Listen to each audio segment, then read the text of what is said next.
નમસ્કાર, હું છું અંજલિ બારોટ. આપ જોઈ રહ્યા છો AB48 ન્યૂઝ ગુજરાત.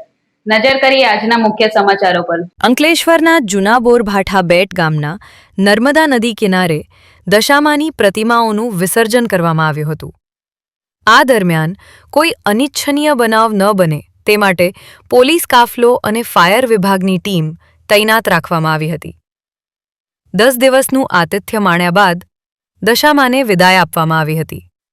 ત્યારે અંકલેશ્વર તરફ નર્મદામાં દશા માતાની મૂર્તિનું વિસર્જન કરવામાં આવ્યું હતું.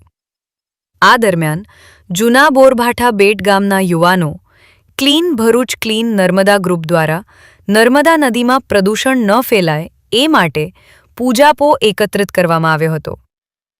આ પૂજાપાનો વૈજ્ઞાનિક ઢબે નિકાલ કરવામાં આવશે. આ તરફ ચુસ્ત પોલીસ બંદોબસ્ત તેમજ અંકલેશ્વર ફાયર વિભાગની ટીમ નર્મદા કાંઠે તૈનાત રાખી શાંતિપૂર્ણ રીતે કોઈ અનિચ્છનીય બનાવ ન બને તેને ધ્યાને રાખી માં દશામાની મૂર્તિનું વિસર્જન કરવામાં આવ્યું હતું.